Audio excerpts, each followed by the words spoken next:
Fala pessoal, tudo bem? Começando hoje mais um vídeo dessa nossa série que a gente chama os gestores do mercado financeiro para conversar aqui com a gente.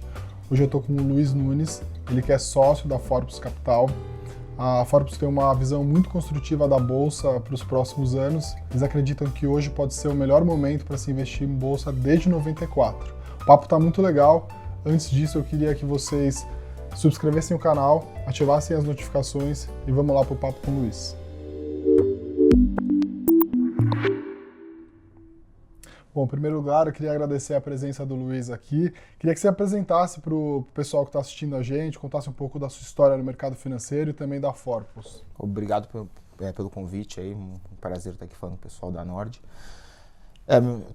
Comecei no mercado financeiro em 99, sentei numa mesa de operações lá como estagiário e foi vindo, e então já vi muito sangue na rua, assim, ao contrário de um pessoal que é mais jovem, aí a gente já passou por muita coisa. E trabalhei em várias instituições, fui sócio de outras assets, e aí em 2014 a gente montou a Forbes, que tem como ideia ser uma casa com um foco específico em ações, monoproduto. Eu e meus dois sócios, né, o Francisco, que é o CIO, responsável pela cota no fim das contas, o Michel, que integra o time, e a nossa ideia é ser uma casa de ações com um produto só, com todo o esforço para esse produto. Legal. Acho que a gente podia até abrir essa conversa com uma declaração que vocês deram há pouco tempo atrás, né? De que esse é o melhor momento para comprar ações em 25 anos, né? Desde o Plano Real lá em 94. Queria que você comentasse um pouco, né? Esse otimismo em relação ao que pode ser a Bolsa daqui para os próximos anos. Eu acho que o principal motivo é o fato de a gente estar com uma janela de oportunidade muito importante com a parte de juros. Então, lá desde Plano Real, às vezes tinha 2 anos de um bom momento para a Bolsa, mas também aí os juros eram muito altos, acabava voltando para a renda fixa. Então a gente está começando a fazer umas reformas que são normalmente muito impopulares e são feitas em países que estão à beira de quebrar, à beira da insolvência, e a gente está fazendo aqui com os juros no low histórico, né? Então começamos a fazer reforma da Previdência, potencial reforma tributária e tudo mais, com juros aí na casa dos 6, já indo para perto de 5, então acaba que o investidor tem que buscar um pouco tem que buscar mais rentabilidade, buscar um pouco mais de risco. E a parte das empresas, né? Tem uma capacidade ociosa muito relevante das empresas, ou seja, tem aquela famosa capacidade de alavancagem operacional, que é a possibilidade de aumentar a receita sem aumentar custos. Então isso bate direto no lucro da empresa. Então a gente pode ter uma janela muito boa para vários setores da empresa, não digo a Bolsa como um todo, mas vários setores da Bolsa se multiplicando aí algumas vezes o valor. O que tem que levar em consideração, sim, a gente nunca pode esquecer muito da história, né? O momento do Brasil hoje é muito parecido com os Estados Unidos na década de 80, ali, que depois do padrão ouro saiu, aumentou muito a inflação, aumentou os juros, depois veio a queda de juros, e foi aí, inclusive, que surgiram, né, os tal dos hedge funds, que eram as empresas, os veículos que compravam ações com proteção, que é uma coisa muito parecida com o que a gente faz, mas o lado de atenção disso, que a gente sempre tem que tomar cuidado com o curto prazo, é que nesse momento, meio que todos os investidores foram para a Bolsa. Alguns que tinham conhecimento, outros que nem tanto, mas acabou tendo aquele movimento de crowding in e culminou aí na Black Monday de 87, que foi um problema muito, muito grave ali, a bolsa caiu quase 30%. Então quem saiu vivo dali, quem conseguiu comprar naquele momento e não vender, acabou se dando muito bem. Então eu acho que é um momento sem precedentes assim, para a gente investir em ações, em empresas, mas tem que ter um pouco de cuidado com o curto prazo. Sim, essa é uma coisa que a gente tem levado bastante, né, em consideração. A gente fala bastante isso nas newsletters da casa, dizendo que tem muita gente que entrou há pouco tempo na Bolsa e ainda não viu acontecer. É curioso até, né, porque quem está há 10 anos no mercado financeiro, né, tem experiência de 10 anos, não é uma experiência, não é pouco tempo, mas não passou por 2008, né, que 2008 foi um banho de sangue realmente, a gente viu a Bolsa cair 30%, 40%, né, então tem que tomar bastante cuidado. Eu acho que era legal você contar também um pouco da abordagem da casa, que é um pouco diferente do que a gente vê por aí, né? A maioria dos gestores, eles procuram ter uma carteira com 10 a 20 nomes, né? Olham empresa a empresa e tal. Vocês têm uma análise mais top-down, né? O que é o top-down? Assim, tem duas abordagens, né? A abordagem top-down e bottom-up. Né? Top-down é quando você tem um olhar mais macro, né? e tenta investir depois olhando as empresas que podem se favorecer do cenário macro. e o bottom-up é você olhar efetivamente negócio a negócio. E eu acho que a Forpus tem essa abordagem top-down, então explica como é que vocês usam isso para ganhar dinheiro no final do dia, né? Legal. Assim, existem essas duas que você disse, né? A gente respeita, gosta e sabe que tem muita gente boa fazendo a bottom-up, mas a gente faz a diferente. Assim, para todo mundo entender exatamente qual que é a nossa abordagem, eu gosto de um exemplo muito bom. Imagina a empresa Petrobras. Amanhã, o melhor CEO do mundo vai assumir. Vamos dizer que o Warren Buffett virou o CEO da Petrobras. Só que o petróleo vai de $80 para $1. Não tem o que ele faça. Então, realmente, a gente tenta identificar muito mais qual é o preço do petróleo teórico, né, nesse exemplo, do que quem é o CEO ou qual é a política dele. Então, como é que a gente faz? Tudo começa com a construção de cenários das principais variáveis macroeconômicas. Potencial preço do câmbio, juros, commodities. E como é que isso se balanceia, no índice como um todo e nas empresas disponíveis na Bolsa Brasileira. Aí o próximo filtro, né, que a gente vem fazendo os funis, os filtros, o próximo filtro é quais são os setores da Bolsa que vão se beneficiar e quais os setores mais fracos em relação a isso. E aí depois, por fim, a gente, junto com os nossos analistas, a gente vai para saber qual é a empresa específica. E aí, por fim, um exemplo que eu acho muito bacana para entender. Legal, essa é a teoria, mas como é que funciona, né? Então, assim, a gente lá do Comitê de Investimento chegou à conclusão, que é uma conclusão nossa cabeça atualmente, que o setor interno vai ser muito benéfico a essas novas políticas, novo governo, e o setor de commodities vai sofrer mais, é o nosso setor menos favorecido dado o cenário atual. E aí qual empresa que a gente vai atrás disso? Então assim, um dos analistas levantou uma questão muito boa lá, que é uma empresa que acaba mixando ambos. Então, não sei, imagino, nem todo mundo lembra, mas a Paranapanema já fez um pouco de tudo. Assim, uma empresa aí que é desde 1900 Guaraná com rolha. Mas hoje em dia o que é Paranapanema? É uma empresa que tem como custo cobre, então ela compra cobre e faz o caninho da água quente, da torneira, da banheira, faz o fio de cobre, aquele que tem uma capinha de plástico. Então, se esse cenário se concretizar, que a gente está pensando, o setor tanto de infraestrutura quanto imobiliário vai ter uma demanda muito grande desses produtos da Paranapanema. E a Paranapanema vai ter uma queda de custo, dado o cobre. Então, é uma empresa que pode se beneficiar duas vezes. Então, é assim que a gente monta a carteira, pegando os elementos que a gente tem do cenário macroeconômico e indo direto lá para a Bolsa. É até legal você contar um pouco, né? A gente estava discutindo aqui antes. Você acha o Ibovespa um índice ruim, né, para você se comprar hoje, né? E acho que está um pouco em linha com as grandes apostas aí de vocês, que é construção civil, logística e consumo e varejo, né? Exatamente. Esses são os três setores que vocês estão apostando. Explica um pouco melhor por que você acha o Ibovespa tão ruim, né, e por que apostar nesses outros setores. Eu acho assim, vou puxar de novo um pouquinho de história aqui, né? A gente tem que aproveitar que a gente é velho, né? E falar um pouquinho de história. Lá atrás, o Ibovespa era quase que 80% telecom. Sim. Então, se eu te dissesse lá atrás, telecom vai cair 80%, o que vai acontecer com o índice? Você imaginaria que cairia muito. Assim, então, de lá para cá, é verdade, as telecoms caíram mais ou menos 80%, mas o índice ainda acabou andando bem no longo prazo. Então, a gente imagina que o índice vai se ajustando ao longo do tempo devido à relevância dos setores. E hoje em dia ele é bastante concentrado no financeiro e em commodities ainda, né? Como a gente não gosta nem um pouco de commodities, a gente acha que é o setor realmente mais vulnerável da Bolsa, ele tende a puxar muito a parte deles do Ibovespa. O setor financeiro, acho que os grandes bancos, a gente a gente que acompanha no Twitter, né, tem brigas dos dois lados ali, a gente entende que tem argumentos para ambos. Um vai ser corroído as taxas pelos novos entrantes, o outro que ele vai substituir os bancos públicos no financiamento. A gente imagina que a parte de maior valorização dos grandes bancos já passou, a gente não está short, nem acha que é momento ainda, mas é um setor não tão forte quanto foi no passado. Então, isso tende a segurar bem o Ibovespa. Do outro lado, a gente pode ter setores aí, como por exemplo o real estate, né, o setor imobiliário. Mais ou menos, assim, as ações caíram em média quase que 80%.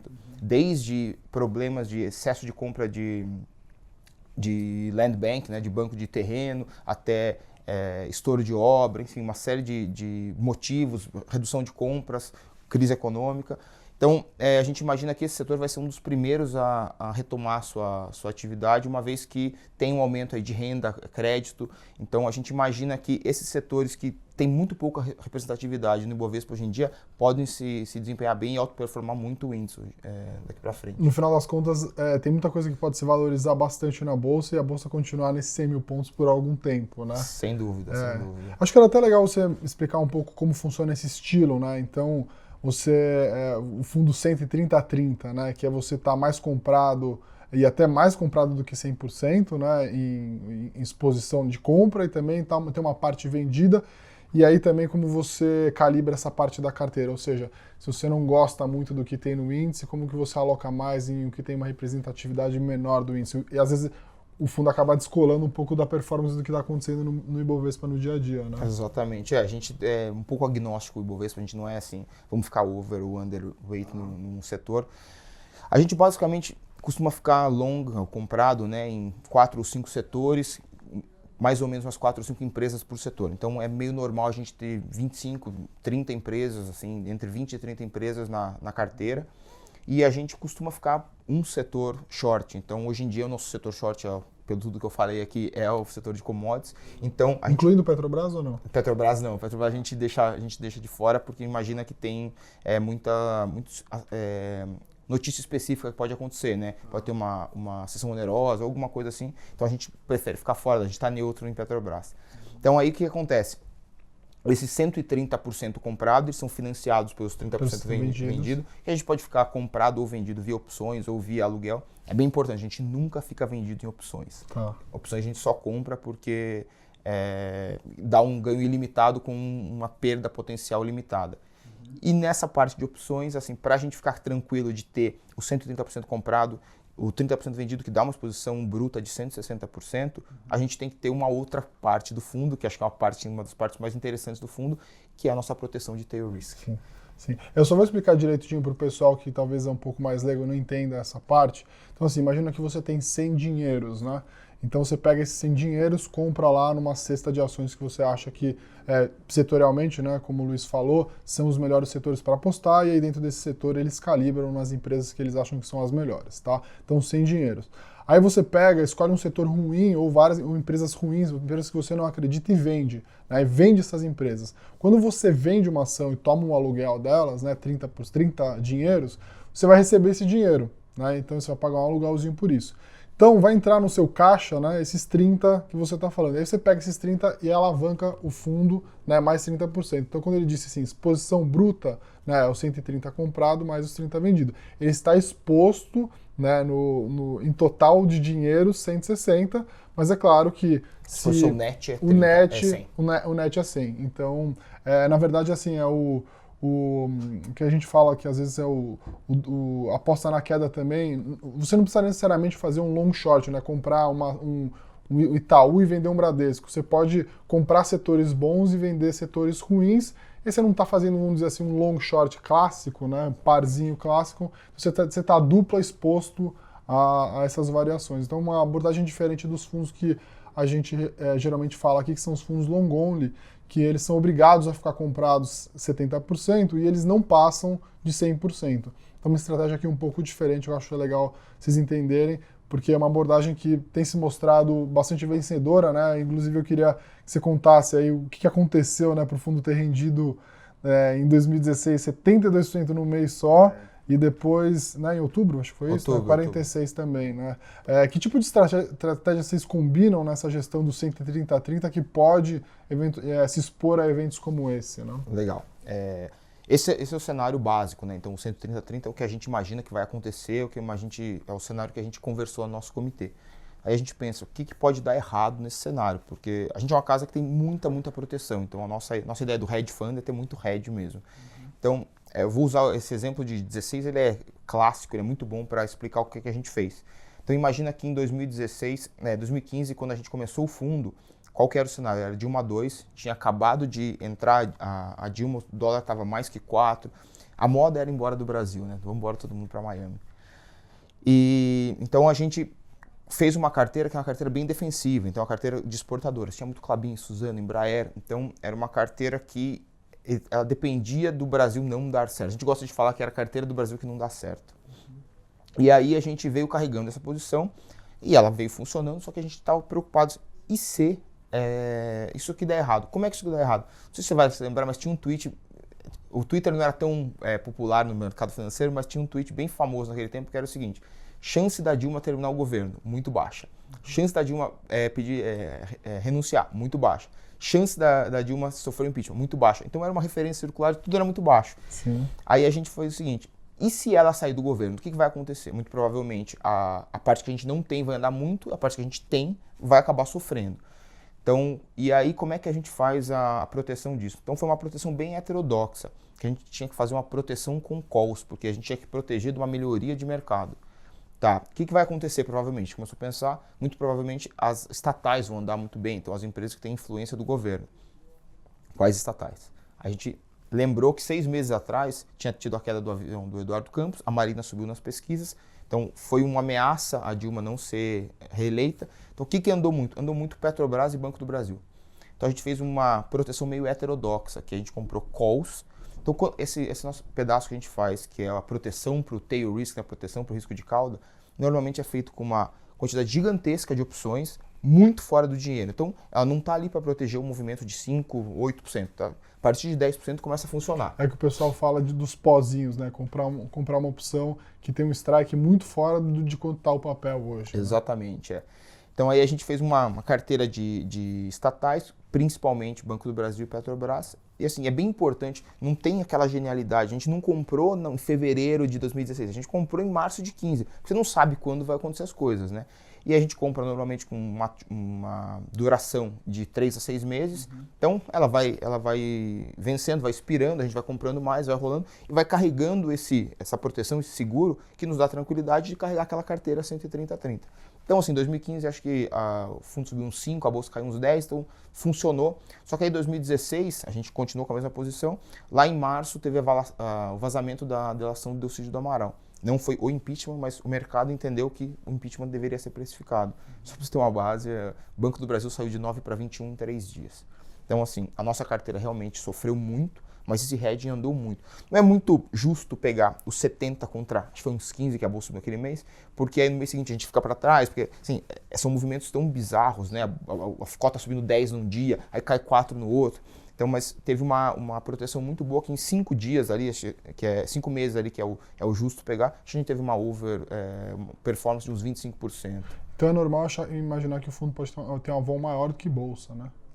Quando tem evento, sim, mas a vol histórica a gente diria que é uns 70% da bolsa, assim. Esses últimos 4 anos foram muito atípicos, né? Teve muito evento, né? Uma reeleição, uma eleição, aí um impeachment. E aí, falando aqui do evento de 2018, a gente imaginava que o PT não ia se reeleger. Então a gente já fez uma posição positiva para o Brasil, mas aí começou aquela história de Lula 50%, Lula livre, vai pegar os votos do Haddad. No começo a gente imaginava que seria o PSDB que ia se destacar, mas aí acabou que o Bolsonaro veio crescendo e o mercado não vinha precificando de maneira positiva aquela reeleição, estava com muito medo. Então o que acontece, né? A gente imaginava que a Bolsa poderia subir 20% naquele ano sem nenhum problema, mas ela não veio subindo, então deixou tudo acumulado lá para outubro. Então a gente acabou chegando lá, como ainda existia um risco, né? E de novo, a nossa cabeça é muito sempre de proteção. A gente trocou um pouco dos papéis por opções que deu uma aceleração também. Então acabou que a bolsa subiu acho que quase 20 em outubro. E a gente, como tinha opções, a gente comprou bastante opção de estatais novamente. A gente comprou opções de CEMIG por causa do Zema. A gente imaginava que ele iria para o segundo turno. Obviamente não em primeiro, quase ganhando, mas iria. Então acabou tendo uma aceleração bem grande nesse mês aí, e o fundo acabou subindo quase 50% no ano. Então assim, a ideia no final das contas é ter essa carteira aí, que vão ser uma carteira base que vai oscilar entre 130 a 30 aí, né, esse estilão, e ter sempre uma parcela da carteira comprando seguros ou até comprando calls. Chega a ficar comprado em calls quando você quer se expor a um evento assim, que você acha mais em opções do que ações ou não? Menos. Bem menos, mas assim, mas o fato da gente trabalhar com opções por proteção faz que a gente tenha mais familiaridade com o instrumento. Então a gente acaba fazendo mais com isso. E é bem importante assim lembrar que o fundo hoje em dia tem 4 para 5 anos, mas o time está junto já há 13, né? Então na gestora anterior eles geriram esse mesmo fundo por quase 7, 8 anos, e lá praticamente não teve nenhum evento, e assim, o fundo subiu 300 e a bolsa caiu 10.